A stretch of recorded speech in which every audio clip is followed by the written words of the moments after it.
好啦，咁非傳染病咧就個定義都好簡單啫，就係唔能夠由一個人傳俾另一個人，咁就係非傳染病啦。咁常見嘅一啲例子咧，就有一啲中風啊、癌症啊、糖尿病啊等等啦。咁呢啲就係你唔會同一個有癌症嘅人食飯之後，你就會得到癌症噶嘛。咁所以咧，我哋就定義咧呢啲係非傳染病啦。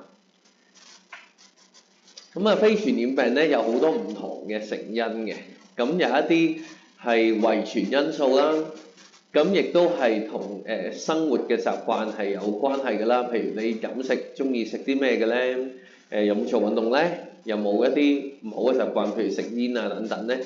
亦都同環境嘅因素係有關嘅。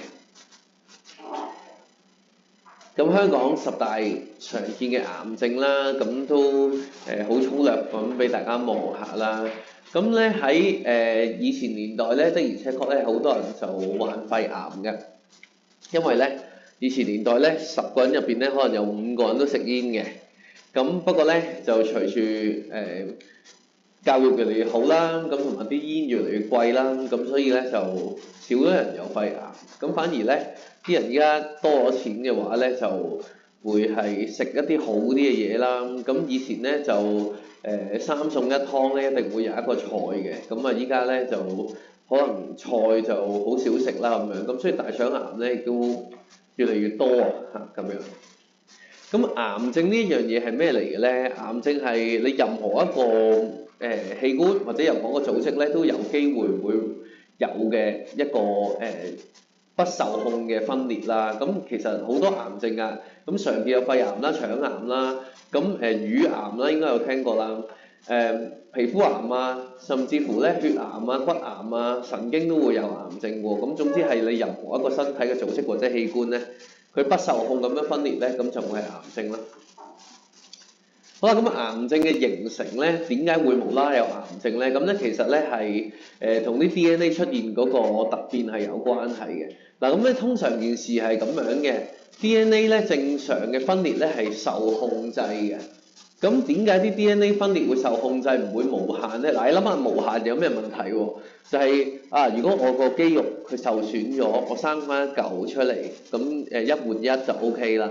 咁但係咧，佢唔係1換1喎，佢1換100喎，或者停唔到喎，咁就有問題啦。你會用晒嗰度資源啦，同埋你會生咗一嚿好奇怪嘅東西出嚟，咁就有機會癌症。咁點解本身啲 DNA 嗰個分裂係受控嘅咧？因為咧原來咧啲 DNA 咧嗰個遺傳密碼上面咧，通常咧有一個咧叫做終止密碼紙嘅喎。咁咧如果一複製到去呢一個終止密碼紙嘅話咧，佢就會停。OK。咁癌症出現咩事咧？就係咧有陣時咧就係呢個咁嘅終止密碼紙咧佢壞咗，個排序唔同咗，咁所以咧佢就唔識停。唔識停咧，就係咁分裂啦個細胞，係啦。咁啊，大家之前都有學過細胞周期啦。咁就大約一個細胞咧，可能係如果人嘅細胞可能係48個鐘咁樣就分裂一次啦。咁佢就係咁分裂就停唔到啦咁樣。咁嗱，如果不受控咁樣分裂咧，就會變咗一個異常嘅細胞一團咁樣腫起咗啦。咁我哋叫嗰隻咧就唔係叫癌症喎，叫腫瘤啫。腫瘤咧就唔一定係癌症嘅喎。腫瘤咧有分良性同惡性嘅喎，咁良性嘅腫瘤咧就有個囊包住嘅，佢唔會去身體其他部分嘅，唔會擴散嘅，咁嗰啲我哋都叫腫瘤。咁但係咧癌症咧就唔同啦，癌症咧就係惡性嘅腫瘤啦。咁惡性嘅腫瘤同良性嘅腫瘤有咩唔同咧？惡性腫瘤咧有多幾樣嘢嘅，佢有自己嘅血管系統，有自己嘅淋巴系統。咁所以咧，呢一啲咁嘅壞嘅細胞咧，亦都可以透過血管或者淋巴系統咧，去到身體其他各個部分咯。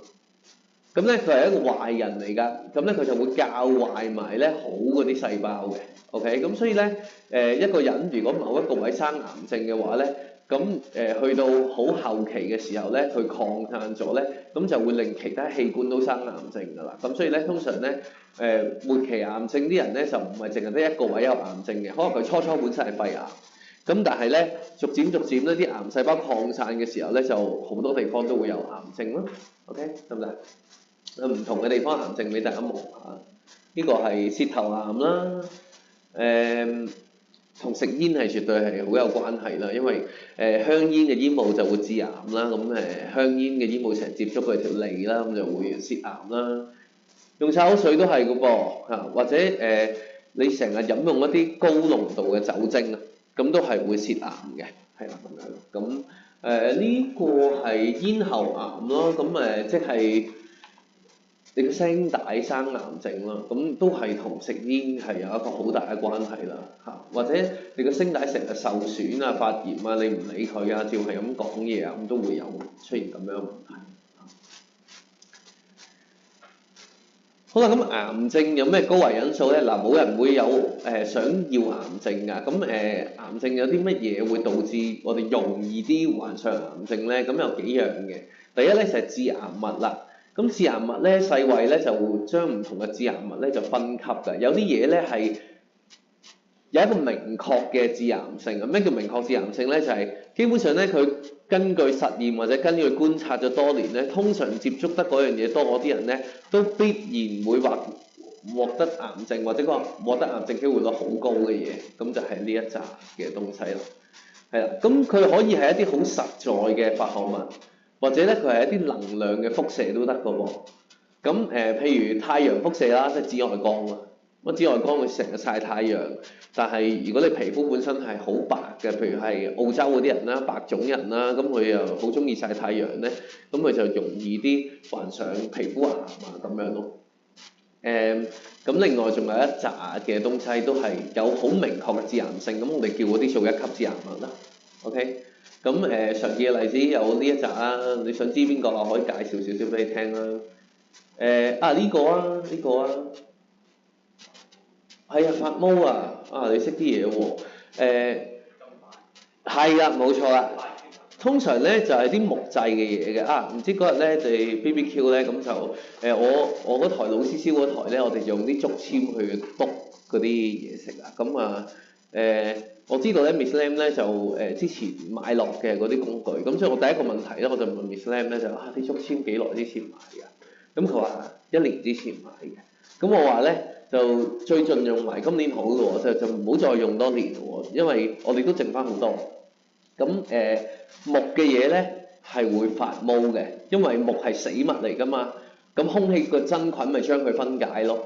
咁但係咧空氣嗰個真菌將佢分解，尤其是分解木嗰隻真菌咧，佢嗰個分解過程咧係會產生毒素，係啦。咁係會引致啲肝癌啊嗰啲嘅，咁所以呢個就係嗰個咩黃曲霉素啦，係啦，咁所以如果你屋企咧用砧板嘅話咧，我建議一係咧就買啲好靚嘅木砧板，係啦，唔係好容易發毛嗰啲，咁一係咧就用膠或者用鐵嘅，用膠㗎啦嚇，咁會比較好啲，咁冇咁容易發毛咯。尤其是邊啲位會發毛咧，就係你個砧板戒咗一刀之後咧，咁佢有條罅。咁你攞去洗喎，咁嗰個位咧潮濕咧，永久都係潮濕㗎，你冇可能整乾到佢㗎嘛。咁嗰啲位就好容易會有毛菌，係啦，咁就有毒素嘅攞嚟切嘢嚇，咁咪黐咗去你啲嘢食嗰度咯，咁咪肝癌咯。咁如果木筷子嘅話咧，就3個月換一次啦，係啦，咁就 OK 㗎啦，同埋唔好買啲太劣嗰啲咯。咁所以咧，你見到譬如平時嗰啲餐具係一次性嗰啲木製餐具咧，通常你買翻嚟咧，佢有寫佢生產日期嘅，咁盡量用1年之內嗰啲 ，OK。好，咁另外仲有好多致癌物嘅嚇，咁有啲咧就有可能致癌，亦都有少少嘅實驗證據支持啦。譬如2A 級嗰啲咧，就可能係啲紅肉啊。高油炸食物啊，硝酸鹽亞硝酸鹽咧，即係啲腸仔入邊嗰啲咯，係啊，攞嚟做防腐嘅，咁就唔係咁好嘅。咁但係咧有啲好唔實際嘅嘢咧，都有可能會致癌喎。譬如佢話輪班工作咁樣，即係成日返夜更啊，返夜更都致癌㗎，因為你嗰個免疫力會差咗㗎嚇。咁佢有啲好唔明確嘅嘢。好，咁另外咧就如果佢之後嗰啲級別咧，就係有啲咧就係可能會致癌，但係冇乜證據嚇，又或者咧係唔會致癌嘅咁樣咯，係啦，得唔得？咁所以致癌物咧有好多嘅，可以係化學物質品啦，可以係能量啦，亦都可以係病原體都可以致癌嘅喎。咁最出名會致癌嗰隻病原體就係 HPV 病毒啦。咁 HPV 病毒就會引致子宮頸癌啊等等咯，係啊 ，OK。好啦，咁啱講咧，良性腫瘤咧就唔叫癌症嘅，惡性腫瘤先叫癌症嘅。咁良性同惡性有咩唔同咧？就係良性咧有個膜咁樣包住嘅，同埋佢冇自己血管系統嘅。咁所以咧佢生極都係喺呢度有限嘅啫。OK。咁但係咧，當良性腫瘤咧發展下嘅時候咧，佢有機會變成惡性腫瘤咧，就有自己嘅血管系統啦，係啊，咁就會擴散啦。咁良性腫瘤唔會擴散嘅，但係咧。如果佢演化成惡性腫瘤嘅話咧，咁就係會擴散啦，亦都即係癌症啦。咁所以咧，如果醫生發現你有良性腫瘤嘅時候咧，佢都會建議你切咗佢嘅，係啦，咁安全啲啦，唔知佢幾時變惡性㗎嘛。好啦，咁屯門應該冇乜㗎啦，呢啲咁舊年代嘅建築係啦，咁就。1960年至1980年咧，嗰啲村咧，即係我諗10層啊、15層以內嗰啲公屋咧，就好多時係呢一隻啦。咁大部分拆晒㗎啦。咁佢以前咧，啲人唔知道石棉呢一樣嘢係會致癌嘅，咁啲建築工人咧就攞呢個石棉攞嚟起樓啊。咁但係咧，佢係引致肺癌嘅，係啦。咁同埋你睇下以前嗰啲人咧。就做嘢就唔戴口罩啊咁樣啦，咁吸晒啲石棉落肚咯嚇，咁應該影響唔到大家嘅，因為都係好古舊嗰啲建築啦。除非咧佢喺你附近拆啦，即係如果你有座50-60年之前起嘅樓，佢準備拆嘅話咧，你冇咩事就唔好行近嗰區啦，係啦，因為咧拆嘅時候咧就會將嗰啲石棉咧將佢變翻塵埃啊各樣咧就會吸咗入呼吸道啊嘛，會肺癌㗎嚇。咁最出名嗰座我哋應該係世貿大廈，世貿大廈你知啦，之前嗰啲聲稱係阿富汗揾人騎劫咗架飛機撞咗埋去世貿大廈嗰度嘛，美國嗰度，跟住冧咗啊嘛，咁冧嘅時候啲消防員救火啊各樣啦，咁啲塵埃飄晒出嚟啦，咁佢嗰座建築就好多石棉整嘅嘢咁。一路高溫嘅時候又將佢氣化咗啊、霧化咗，啲人吸咗落肚就癌症好多啊，係啊。好唔健康嘅飲食習慣都係會致癌㗎啦。咁現代人好啲嘅，我哋好少食加工肉嘅，你哋都少食啦，係咪啊？腸仔你食得多唔多啊？係以前啲人窮先食啫，係啦。咁通常咧呢啲咁嘅加工肉咧就劣啲啦啲肉，咁兼且咧佢好中意落亞硝酸鹽同硝酸鹽做呢個防腐劑嘅，咁好容易會致癌咯，係啦。咁不過呢個年代咧，啲人有錢咗咧，通常都食 whole food 嘅 whole food 即係原材料食物啦，即係你如果食雞肉腸咁咪就係加工食物咯，咁但係如果你食雞肉咪就係原材料食物咯，係啦。咁同時間又想你哋反思下喎，咁嗱。我自己咧就咁樣嘅，我見到如果啲嘢太出奇地平咧，我係唔會食嘅，係啦，出奇地平唔會食嘅。譬如喺啲串燒肉串咧，賣幾多啊？5毫子一串啊，1蚊一串啊，咁我係絕對唔會食啦，係咯，你都唔知嗰啲係咩嚟嘅，係啦。咁原材料食物咧係貴啲嘅，咁另外咧我就係唔會食一啲太平嘅餃子咯。即係你唔知嗰啲肉係點樣整出嚟嘅嚇 ，OK，咁所以自己思考下啦，有啲咩食應該好食嘅，有啲咩太平唔好食啦，係啦。咁腸仔我都係1年食一次嘅啫，就係前嗰2日啦，因為宵夜食一定要食腸仔嘅，咁食咗少少啦嚇。咁不過你哋細個咧就免疫力好啲咧就唔驚啊嚇，咁大下你就要養生啲啦，唔好食咁多啲致癌物啊，火腿啊、腸仔啊、煙肉我真係以年計係未食過㗎啦，咁樣係啦。咁香煙酒精當然最好，完全避免係最好啦。係啦，我一滴酒都唔飲嘅。咁好，另外自己望下啦，致癌性較高嗰啲嘢咧，有啲人好中意飲熱湯熱飲咧，其實係唔好嘅，咽喉癌嘅會嚇。咁啊反覆油炸嗰啲嘢咧都係致癌性好高㗎啦。咁你譬如麥當勞嗰啲薯條咁樣一個禮拜先換一次油，咁你喺佢換油嗰日食嗰啲油係新鮮嘅，咁但係咧佢譬如嗰啲薯條咧，佢炸完之後咧就跌咗啲薯條嘅渣，咁佢唔會撈得好乾淨㗎嘛，咁佢 keep 住喺個兜油嗰度反覆高溫油炸嘅時候咧，就即係等於食一啲燶咗嘅嘢咯，咁嗰啲致癌物就會釋出，咁啊唔好啊嚇。OK， 咁一個禮拜換一次油，你覺得耐唔耐啊？都好耐啦，係咪？咁但係咧，你街邊即係煎釀三寶嗰啲咧，我諗以月計或者以年計，係啊，個兜油你可以睇下佢幾耐冇換過。咁所以我從來唔會食嗰啲嘢，從來唔會係咯。紅肉都係唔好食咁多啦，食白肉咧就致癌性低啲嘅，係啊咁樣。好，咁啊咁樣咯嚇，俾大家知下啦。咁啊總之咧就同依家正常嘅飲食相反咧，就係健康㗎啦。依家嘅膳食咧就係高脂肪低纖維，咁你如果想健康就調翻轉啦，高纖維低脂肪係咁啊食多啲菜啦，咁就會好啲。好，咁啊唔食菜點解會容易啲有大腸癌咧？就係嗱呢條大腸啦，咁嗰個大腸咧成日接觸啲致癌物嘅嚇，因為就算你真係好小心食嘢都好，咁但係有陣時嗰啲致癌物係正常地產生咗都會有啦。咁你食菜咧就嗱臨將嗰嚿致癌物排翻出去咯。咁你條腸咧就接觸個致癌物咧就個時間短咗喎。咁我舉個例子啦，如果一個唔食菜嘅人，你食一嚿肉落肚，到你屙屎咧，可能要48小時先至排到出嚟嘅。咁但係如果你一個好中意食菜嘅人咧，你食咗一嚿肉落肚，咁你又係咁食菜嘅話咧，其實咧可能10個鐘、8個鐘就屙到出嚟㗎啦。咁所以你條腸接觸嗰個致癌物嗰個時間就會短咗好多。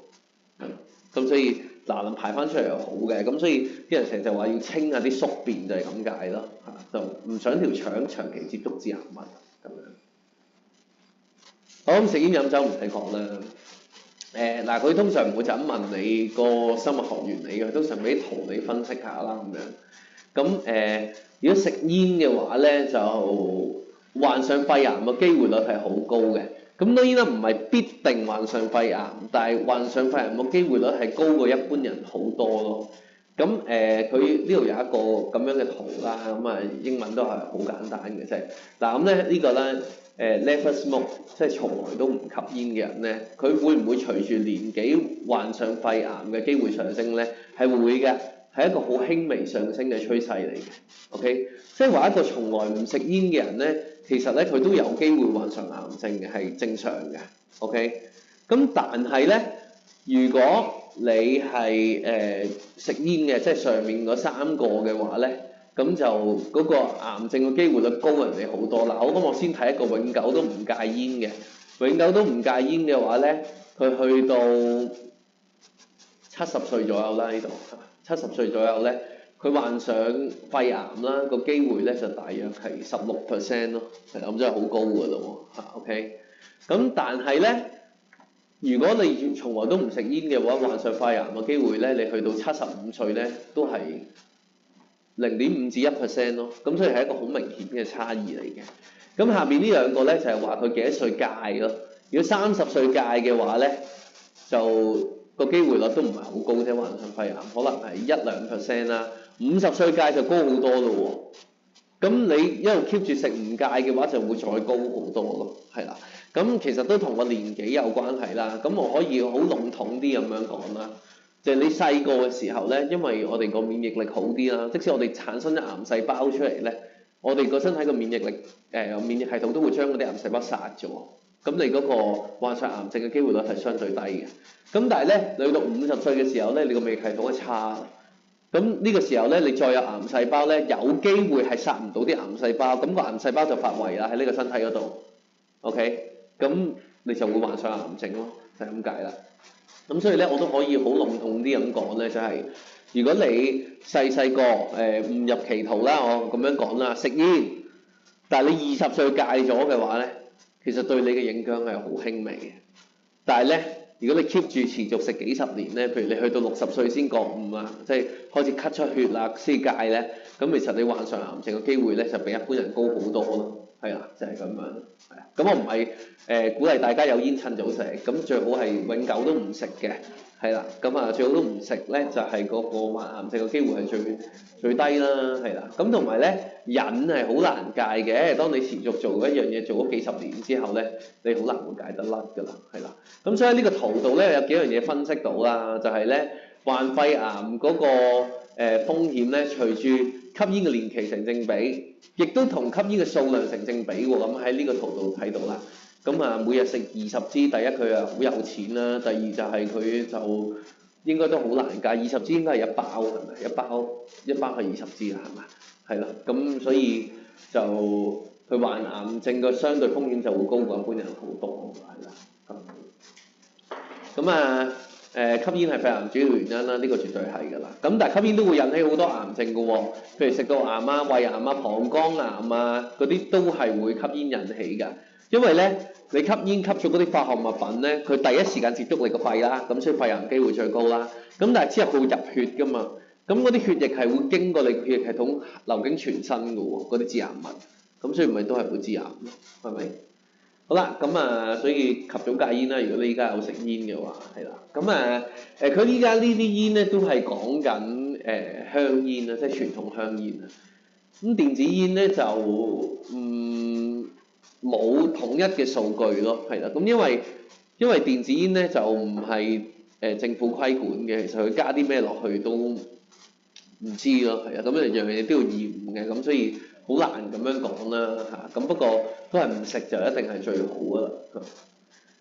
好，咁飲酒嘅肝癌啦，係好大嗰個風險因素嚟嘅嚇，咁即係如果你從來都唔飲酒，你患肝癌嘅機會就低好多，係啦。咁但係當然飲酒亦都會引致其他癌症啦。啲酒精就第一時間係接觸你個口腔嘅，咁所以啱講過啦，漱口水都會致癌喎，咁所以酒精就更加會啦嚇。咁尤其是飲烈酒啦，或者係咁飲啦，咁所以嗰啲位都係會致癌嘅。咁亞洲人就渣啲啊，我哋個肝咧分解嗰個酒精乙醇嗰個酶咧個數量咧，一般人都係唔夠嘅。咁所以咧就好容易咧就會產生到致癌物，咁啊累積喺個身體嗰度，咁跟住就會有癌症咯，係啦。咁啊外國人咧即係西方人咧，佢哋嗰個天生有呢個酶嗰個數量係多啲，係啦。咁所以亞洲人飲酒易醉啲啦，咁解啦。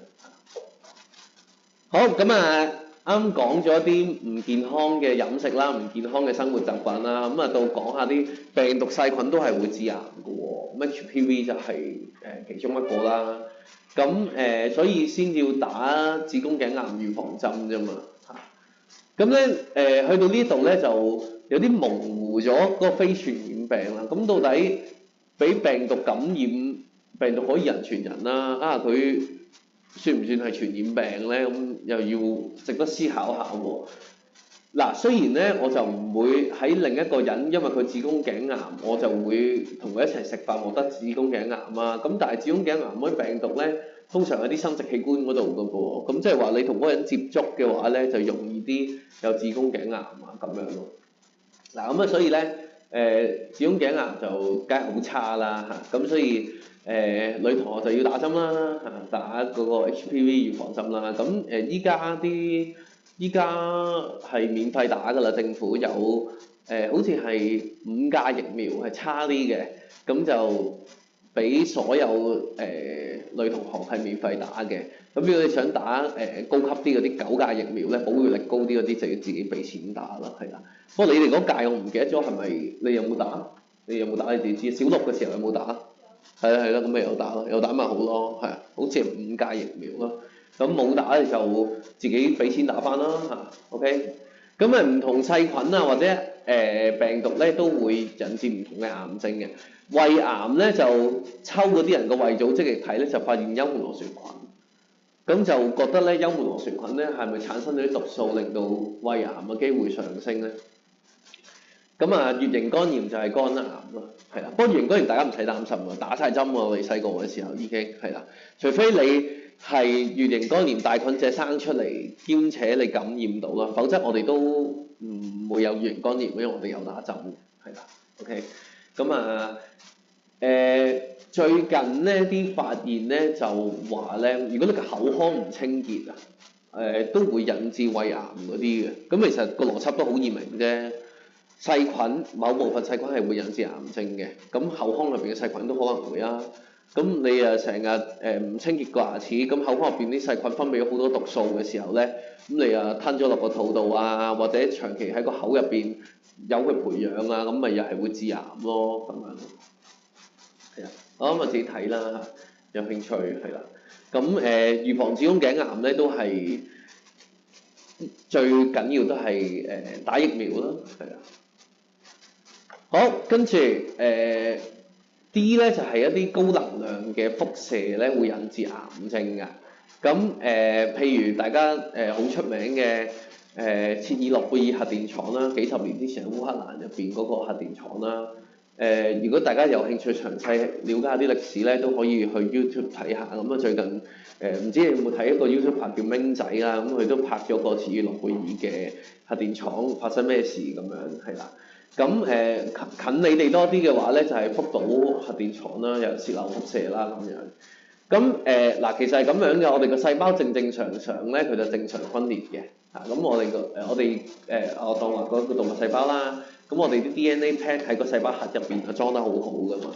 咁但係咧，你攞啲高能量輻射照個細胞嘅時候咧，係會令到咧本身好穩定喺嗰個細胞核入邊嘅 DNA 咧係會發生變異。係啊，咁我哋叫嗰個做突變啦。咁咧，通常有突變咧，一係咧就會有好嘅特徵產生咗，一係咧就會有差嘅特徵產生咗。咁1000個突變入邊咧，我諗得一個好嘅特徵產生咗嘅啫，另外嗰99% 都係差嘅，999% 都係差嘅。咁所以咧就好容易會有癌症咯，係啦咁樣啦。咁啊啲人之前入去福島救災咧。咁就以前冇咁多無人機啊，無人機械人啊咁樣啫，依家就話派啲無人機入去睇下點啫。以前真係想入去睇下個反應爐熄咗未嘅時候咧，咁就要揾啲人入去啦，咁就好容易有癌症咯，係啦。呢個啦，要成日幫人照 X 光嗰啲醫護人員咧 ，X 光咧都係高能量輻射嚟嘅喎，佢冇伽馬射線咁高能量，咁但係都係高能量輻射啦，咁都係會引致癌症，所以佢哋幫人照 X 光啲人要着原衣咯，係啦。咁紫外光啦，有啲人走去照紫外光燈咧，想個皮膚黑啲啊，咁樣啦，佢可能中意黑色嘅皮膚咁樣，咁咧就係會引致皮膚癌嘅。咁特別同中意戶外活動嘅同學仔講啦，尤其是女同學啦，如果你本身係曬唔黑嘅話咧，咁你去做任何嘅戶外活動咧，就一定要搽防曬啦，係啦。如果唔係咧，就容易有皮膚癌啦。咁有皮膚癌都係其次啦，咁就係皮膚咧接觸紫外線咧，好容易會衰老嘅，係啊，咁所以長時間做戶外活動咧，就一定要搽防曬啦。皮膚淺色啲嘅人容易患上皮膚癌多啲嘅，咁我哋就黃種人啦嚇，咁都唔係好易患上皮膚癌嘅，白種人就易患上皮膚癌好多。咁不過咧，我哋嗰個羣體入邊咧，有啲人係白化症嘅。我中學有個同學係白化症嘅，咁佢係好白嘅男仔嚟嘅，咁咧佢一出街咧，如果俾長時間俾紫外光曬咧，佢係會甩皮嘅，係啦，係唔會變黑咯，直接甩皮啦，係啦，咁啊唔好嘅。好啦，之前啦，澳洲個頂穿咗個臭氧層，穿咗個洞啊嘛，咁啲人就中意曬太陽，咁咪容易患上皮膚癌咯。不過好彩就依家個洞越嚟越細啦，因為禁咗好多會令到個臭氧層穿窿嘅化學物品咯，係啦。好，跟住咧就呢個都係同女同學講主要為主啦，咁就啲化妝品啊，唇膏啊嗰啲，即係太平就唔好買啦，買啲大牌子嗰啲咯，因為佢入邊好多時咧嗰啲色素啊或者各樣嘢咧都係有機會會致癌嘅嚇，咁啊少啲接觸嗰啲嘢啦。跟住咧就係啲香薰啊嗰啲咧，就我建議咧就唔好無啦啦喺屋企又點啲香薰啊咁樣。咁因為嗰啲嘢雖然香，但係咧好多時點燃嘅時候咧都會有致癌物嘅，係啦，咁啊自己小心啲啦。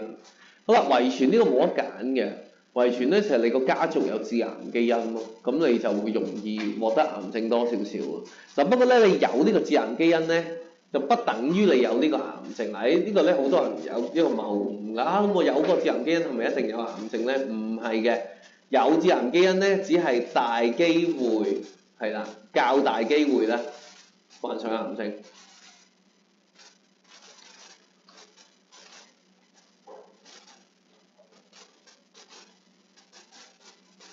講咩意思咧？譬如你個家族咧已經咧本身你上一代咧啲人冇食煙嘅喎，但係唔知點解咧2-3個都患咗肺癌喎咁樣。咁我哋就推測咧會唔會你嗰個家族有肺癌嘅基因啊？即係容易啲患上肺癌啊咁樣。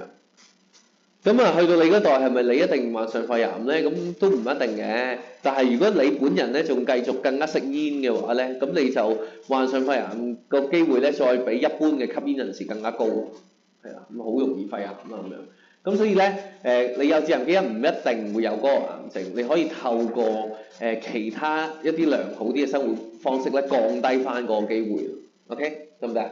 咁好多癌症都係有遺傳因素喺度嘅，乳癌啊、卵巢癌啊、前列腺癌啊，可以問下自己或者觀察下自己屋企人有冇啦嚇，睇下媽咪有冇。如果有，你就要特別小心啲啦嚇，就係子宮頸癌呢啲都係好高遺傳性嘅。年老啦，年老就好容易癌症啦，因為你可能1至20歲曾經食過500條腸仔，咁你 keep 住嗰個生活習慣嘅時候咧，去到30歲、40歲嘅時候就食咗1000條、2000條咁樣，咁你咪重複接觸嗰個致癌物咯。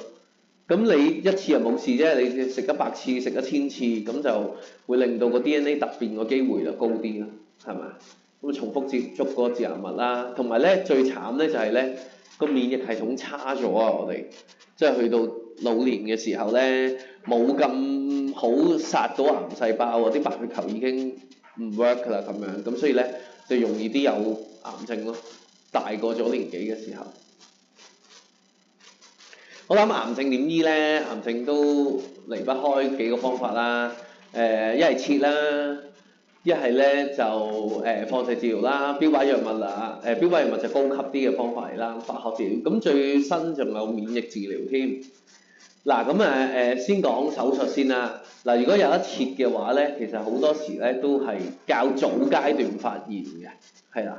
咁切咗個腫瘤去咯，切咗嗰個癌症去咯，防止佢擴散咯，係啦。咁但係如果你去到癌症去到3期、4期、5期嘅時候咧，通常佢擴散咗，你好難切㗎。唔通你切完呢度又切另外嗰度咩？咁你有身體有幾多部分可以俾你切啫？佢周圍係你點切啫？啱唔啱先？咁所以咧就要透過其他方法啦。咁化學療法啦，化學療法咧即係食抗癌藥啦、化療藥啦，我哋叫做。咁咧就可以殺死癌細胞嘅。咁但係咧個唔好處咧就通常咧都會殺埋普通細胞添。不過癌細胞大鑊啲，咁咧所以咧就可以殺到佢。咁如果啲癌細胞真係俾你食化療藥清除晒，咁咪冇事咯。咁放射治療咧就照啦嚇，用啲高能量嘅 X 光照死嗰啲癌細胞佢咯。咁都會照死埋普通細胞嘅，咁要精準控制個份量啦嚇。咁標靶藥物咧就叻啲。咁最近都唔係最近啦，都10零20年之前咧就發現咧癌細胞個細胞膜上邊咧嗰個抗原咧就同一般細胞唔同嘅。咁標靶藥物咧就專針對嗰個抗原咧，淨係黐到落去癌細胞嗰度嘅啫。咁通常標靶藥物咧都有放射性嘅。咁放射性咧就即係呢個啦，高能量嘅輻射啦，咁可以殺死癌細胞噶嘛。咁由於佢淨係黐到癌細胞嗰度，咁所以咧佢淨係會殺到癌細胞嘅啫，係啦。咁所以就係呢個就係標靶藥物啦。如果你患嗰個癌症都係咁啱得咁巧有嗰個抗原嘅話，細胞膜上面個樣係一樣嘅話咧，你就可以食嗰隻標靶藥啦。都好貴㗎，幾萬蚊一針咁樣咯，係啦。咁啲人如果標靶藥咧就唔喺醫管局個藥物名冊嗰度嘅，你要食標靶藥咧好多時都要自己揞錢啦嚇。咁幾萬蚊一針，一個月打1針2針咁樣啦。咁所以你一個月就唔見10萬㗎啦，你患個癌症咁樣嚇。咁另外咧就叻啲嘅方法咧就靠免疫治療啦。咁免疫治療啱啱講咗少少咧，就係我哋細個點解唔患癌症咧？因為細個嘅時候我哋啲免疫系統好啊嘛。有冇辦法咧？我哋整多啲激活多啲白血球，幫我哋殺死啲癌症咧？咁呢就係一啲新嘅方法啦，免疫治療咯。OK。咁所以咧，其實教大家一個最好嘅抗癌方法咧，就係常做運動啦。咁當你免疫力好嘅時候咧，其實你患癌嘅機會咧係會低過一般人好多。好，咁攞個功課本出嚟啦，做少少功課本。功課本攞出嚟，係啦。咁我哋今日搞癌症啦，咁所以咧我哋都做翻癌症嘅功課本啦。咁就第24頁，咁咧佢就講乳癌嘅。咁咧佢就話咧膳食中嘅脂肪含量同乳癌嘅死亡之間嘅關係。喂，你估下啊？食嘢越多脂肪越容易乳癌，定越少脂肪越容易乳癌啊？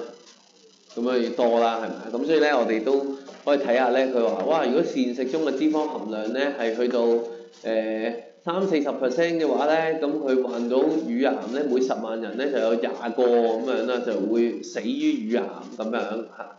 咁所以係好睇到個正嘅關係啦。咁A 嗰題佢畫條線係啊，咁畫條線咧點樣畫咧？我哋就通常穿過個中間啦，或者掂最多點咁樣畫一條直線咧，咁就係畫嗰條線咯，係啦。咁然之後咧叫你描述下佢哋嘅關係啦，咁就係膳食中嘅脂肪含量越多，佢個乳癌機會率會點咧？係啦咁樣。好，咁跟住嗰啲應該都識做㗎，好簡單。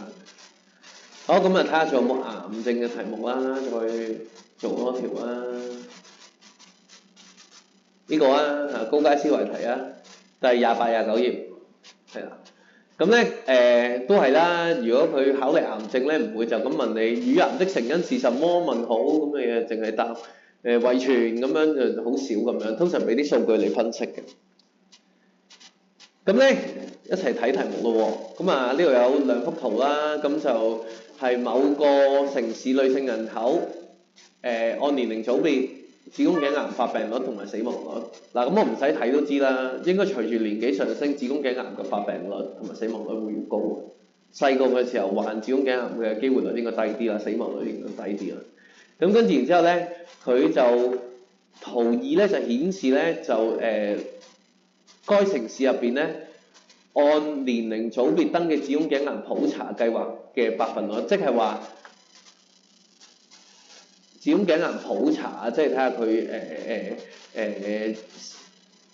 譬如可能40歲幫你做一次，抽少少子宮組織出嚟睇下你有冇癌咁樣咯，即係有啲似嗰個大腸癌篩查計劃啊，係啊，你去到某一定年紀就幫你照大腸鏡咁樣，我諗子宮頸癌呢個都係類似嘅，係啊，睇下有冇前期嘅子宮頸癌啦，如果有嘅話咧，就要幫你特別關注，睇下會唔會切咗佢啊，定係點樣啊？啲息肉啊，早期切咗佢咁樣咯。好啦，咁咧佢就有個發病率同埋死亡率嘅，咁都如我推測啦，冇理由10幾歲就子宮頸癌死嘅，咁所以你去到0去到19歲啊，或者0去到20歲咧，其實死於子宮頸癌同埋子宮頸癌發病率好低嘅。